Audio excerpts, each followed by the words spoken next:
Pemirsa Ramadan Karim yang dimuliakan Allah Subhanahu wa taala. Ismahu yasmahu lakum.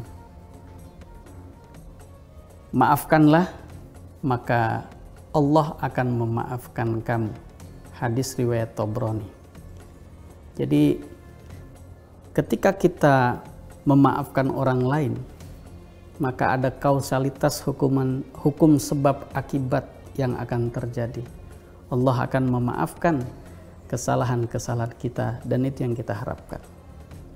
Nah, secara ilmiah dalam psikologi ada seorang tokoh namanya Frederick Liskin dalam buku namanya Forgive for Good.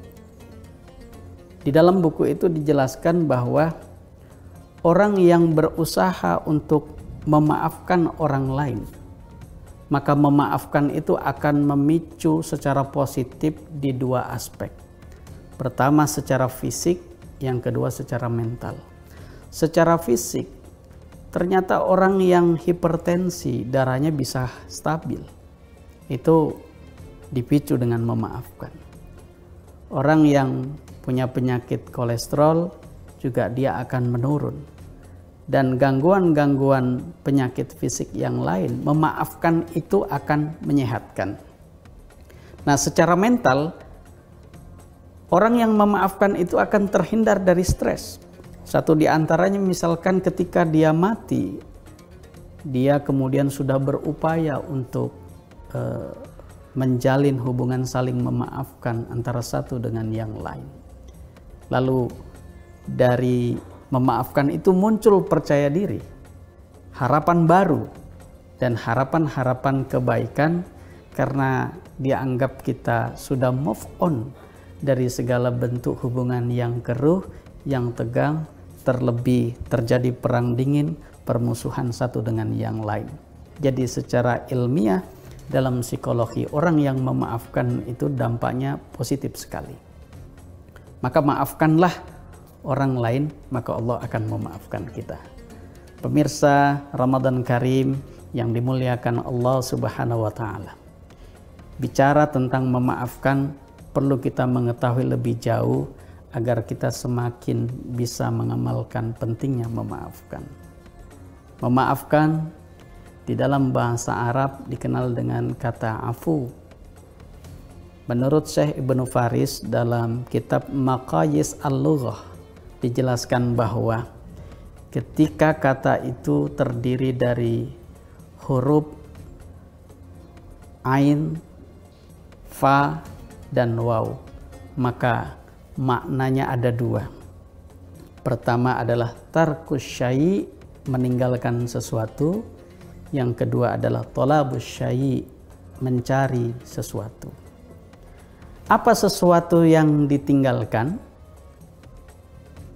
Jadi yang ditinggalkan itu adalah permusuhan. Yang ditinggalkan itu adalah wajah yang sinis. Yang ditinggalkan itu adalah cuek. Yang ditinggalkan itu rasa benci. Nah, itu yang disebut dengan tarkus syai'. Lalu apa yang disebut dengan tolabus syai'? Mencari sesuatu. Mencari kebaikan dari hubungan baik yang dijalin dengan memaafkan. Kan dengan sebab saling memaafkan, maka akan muncul rasa perhatian, kepedulian, dan kasih sayang. Jadi dia akan mencari sesuatu, tolabus syai', dan sesuatu itu adalah kebaikan-kebaikan yang diproduksi dari hasil memaafkan sehingga hubungan mereka adalah lebih baik. Pemirsa yang dirahmati Allah Subhanahu wa taala. Dari tarkus syai' dan talabus syai' ini kita diingatkan dengan satu kisah yang luar biasa yang penting untuk kita teladani di dalam memaafkan, bahwa memaafkan itu membahagiakan sekali.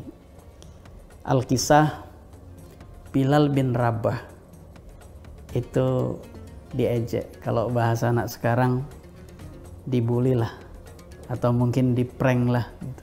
Oleh siapa? Oleh Abu Dzar radhiyallahu an. Bagaimana cara menyinggung perasaan Bilal bin Rabah Kata Abu Jar radhiyallahu anhu, wahai anak wanita yang hitam. Masya Allah. Jadi Bilal bin Rabah itu kemudian tersinggung karena dipanggil dengan wahai anak wanita yang hitam gitu. Nah, jadi kalau Bilal bin Rabah saja tersinggung karena hitam, apalagi saya gitu ya yang juga hitam. Jadi karena diejek dengan hitamnya itu oleh Abu Jar radhiyallahu an, tersinggung.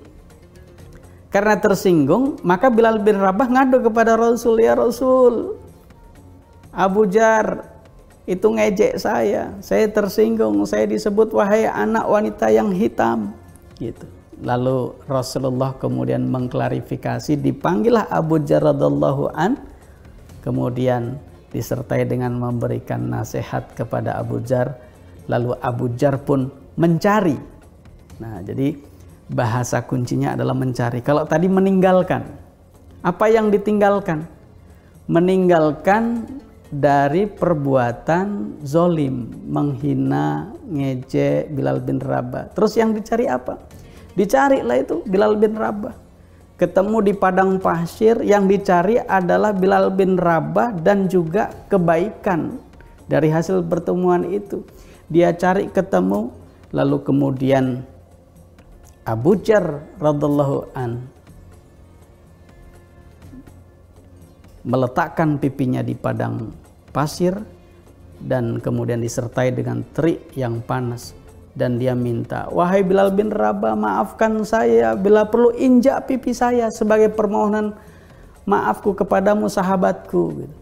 Lalu Bilal bin Rabah tidak menginjak pipinya yang terhampar di padang pasir, tapi kemudian memegang tangan Abu Jar radhiyallahu an dan kemudian mengangkatnya, dan mereka berpelukan layaknya teletabis yang saling memaafkan, dan luar biasa, so sweet. Pemirsa dimanapun Anda berada, jangan kemana-mana, tetap di Ramadan Karim setelah yang satu ini.